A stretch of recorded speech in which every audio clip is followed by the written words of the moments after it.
here that we've got to get out of the way, or he's doing a pulsing AE and it's killing us. And there's no way to find that stuff out. So by having those abilities be available for you to see when you come up before you pull the boss, you really think it'll give a lot of players a lot more insight into what they're getting into. We're not going to tell you exactly how the boss works, by no means. We still want the gameplay to be there, but we definitely want you to have an idea of what you're getting into. So many people right now end up alt-tabbing out of WoW and going to a site, Wowhead or any of these sites, to try to get information. And that's great. We think that, you know, sites like that are awesome for the game. They really help. But we also would like people to be able to get some of that information inside of WoW and not have to actually go outside to do that. And so we really think this is going to be a huge feature for the game.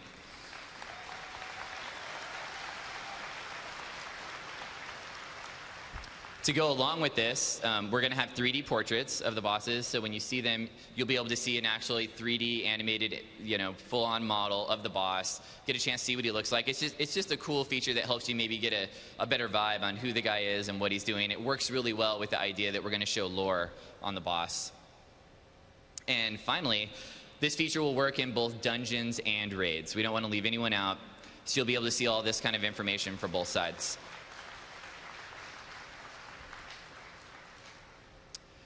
And to close out today, that's all the information we have for what we're planning on. Give you a little bit of a sneak peek of Cataclysm and stuff we're planning for the patches. But we wanted to leave you guys with a really awesome video we got from our DVD production team of what you can expect in the raids that are coming with shipping Cataclysm here in just a few weeks.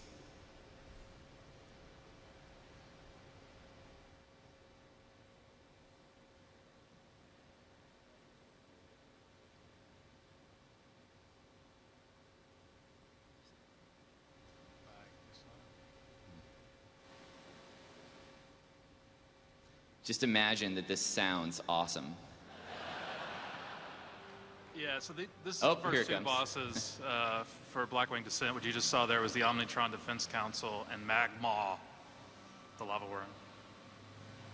Sweet elevator. Yeah. There's Maloriak.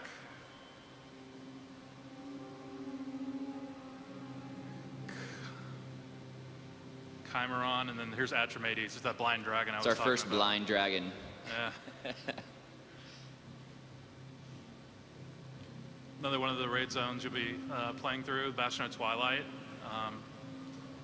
This is sort of the raid zone that culminates the entire Twilight theme of lore and quests that you've been doing throughout this entire expansion. So you see Cho'Gall in here. Here's a pair of Twilight dragons that end up yelling at each other a whole lot to kill you all.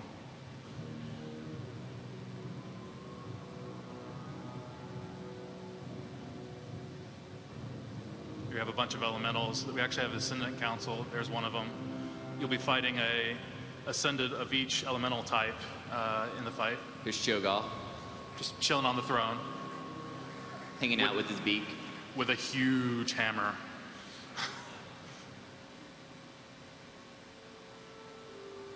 Throne of the Four Winds is, you could look at it similar to things that we've done in the past where it's a single boss. We've got two bosses here rather than one, but it's definitely, you know, more of a smaller raid zone.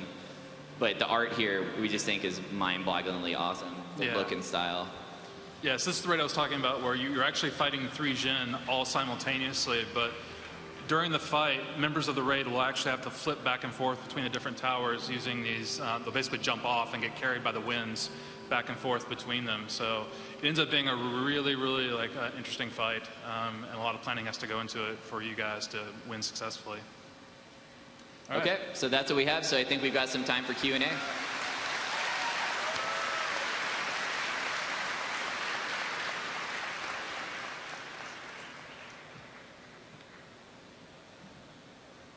Hello. Thank you very much for all the work that you do. I have one question about LFG system looting. Is there any plans to make a more stringent looting system to prevent ninja looting or people just running through and grabbing stuff when lower geared players may need it? There's a couple things you're going to see in Cataclysm that have changed. Have you played in the beta at all? No? Yeah, you're definitely going to see some changes there from what we have in shipping WoW now. We're a little bit more stringent about which classes are able to roll on which items, specifically looking at, can they wear this piece? Is it good for their spec? You're going to see some advancements there. As far as ninja looting and those concepts, we're hoping that what you're going to see there is a way that, by the way that you can roll individually only on that item, if that guy isn't able to wear it, hopefully he shouldn't be able to roll on it, which would keep him away from being able to take that item. It's definitely an area that we've known that we've had to work on, so it's something that we looked at for Cataclysm, so you'll definitely see improvements there.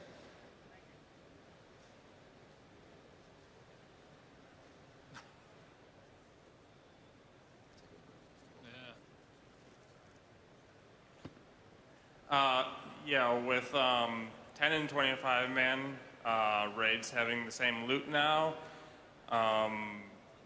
what are you thinking about as far as getting them to the same difficulty level? Because like right now with 10 mans, you just have less people, so you have more room to move around and everything, and I'm just wondering what you think about balancing there. Sure. Tuning both 10 and 25 to be the same difficulty is actually, it's a real tough challenge for us. That's one of the reasons we're like in beta now. Like one of our first like beta encounters, or first couple of beta encounters, we had Omnitron that was much more difficult in 10, and then we had Halphus that was much more difficult in 25. We think we can make difficult encounters for both 10 and 25. We absolutely have the tools, the mechanics. It's just a matter of like really sort of delving down and seeing like what are the different mechanics classes have to play with. In Cataclysm, a lot has changed, so we're having to adapt to that. But we absolutely totally think that we'll be able to make them roughly the same difficulty. There'll be some bumps and bruises along the way. Certainly, like I'm sure like people will think that, oh, this one's easier in 10 and this one's easier in 25. But I think overall, we'll definitely get to the point where overall it'll be the same difficulty. I think the point we're trying to make is that we know that that's an extremely high priority, and so we're watching it very closely because we know that that's a key to making the flexible raid lock system work. So it's something we're going to be working extremely hard on to make sure that we get them as close as we can. Yeah.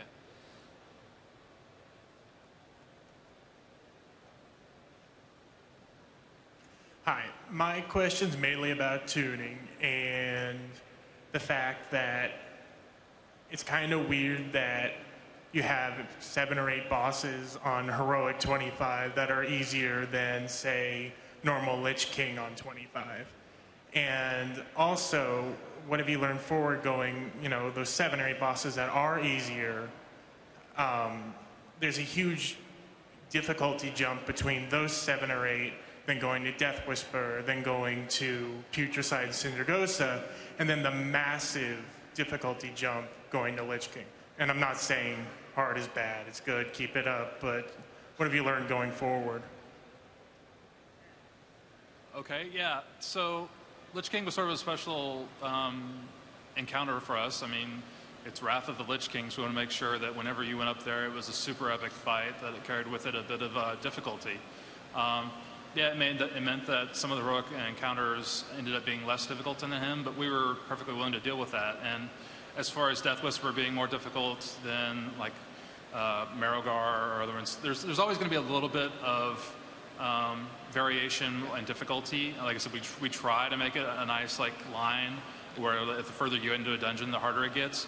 But reality is that what we really sort of end up getting is just we get a bunch of different encounters, and one encounter can be difficult for one raid based upon group composition or just the players and their own skills, and that could be super hard, but another like encounter is super easy, and you go to another raid and that's completely flipped.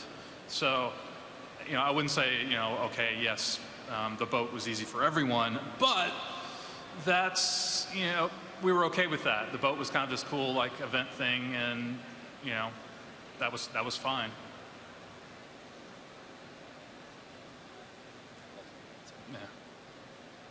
With the flexible raid lockout, why isn't Pugs gonna stay?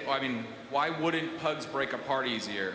If you are in a Pug and you fail once or twice, people are gonna start splitting off really quick. Is there anything that's gonna prevent that? I mean, with them being able to come into another group at any time? I think that's something that players we know that there's going to be some psychology there, but that's going to play out over time. Obviously, initially, that's going to be rough because not everyone's going to know the encounters.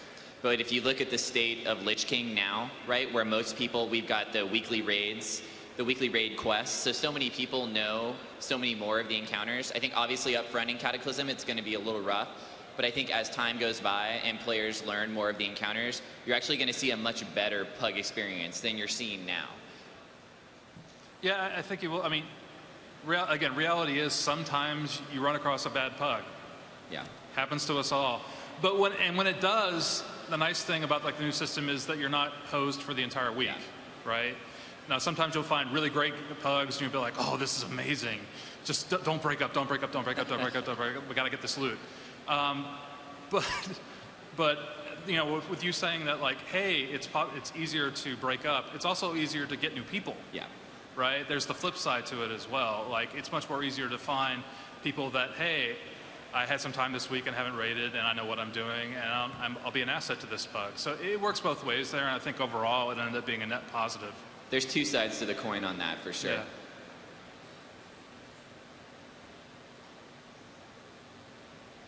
My question is about legendary weapons.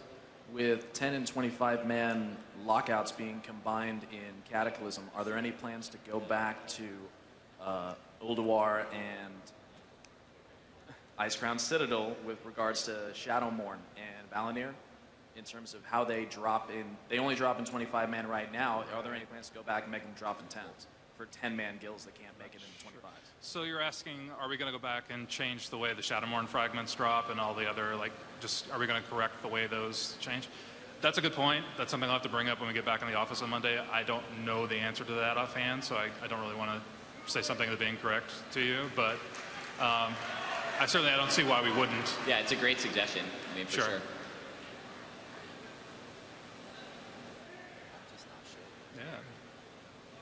Hey, so in the Clism, are you changing BRD as well? Like when you were talking about the classic dungeons? That's like the worst example of, what, 50 bosses? So, right, yeah, BRD. Glad you asked. So I've done a pass through most of all the old dungeons and done what I've called is trimming a lot of the suck. Things like 20-second sleeps and 10-second disarms and, you know, things that were just really, really obnoxious. Unfortunately, breaking up BRD is really super tricky because it's so actually tightly integrated. There's no like clean places to make a break from a geometry standpoint on the art side. So what I did do is put in some teleporters. So it's similar to like what you see in Ulduar, right? You beat this boss and you get access to this teleporter. Yeah, there's a teleporter at the entrance. There's a teleporter past the bar. There's a teleporter that's over in the city somewhere. I forget exactly where. You're actually going to see some of that in the Cataclysm dungeons too. There's a few teleporters. Yeah, I mean we've added teleporters through Shadowfang. If you die on the last boss in Shadowfang, that's a horrible run. Yeah. So we added teleporters there, teleporters at Dead Mines. We actually gone through, you'll see in like the next, if you haven't seen it already, you'll see in the next beta iteration that we've added to a lot of Cataclysm ones as well. Basically, and something else that we've done that we haven't really talked about is the graveyards are super close now. Yeah. We actually recently went back and said, I think there's no graveyard further than 30 seconds away, I think, from any dungeon entrance. So in a lot of cases, we put the graveyard for a dungeon right outside the portal. Yeah. Right, because when we started, you know, we're like, hey, Dead Mines is awesome now. It's really, really cool. I died. Wait, how do I get back? Yeah. Oops. There's nothing really fun about that dead run back. I get lost trying to get through the micro in front of the Dead Mines portals. It's so, yeah, we're moving the graveyards, everything. We want you playing the game, doing the encounters, not running so much.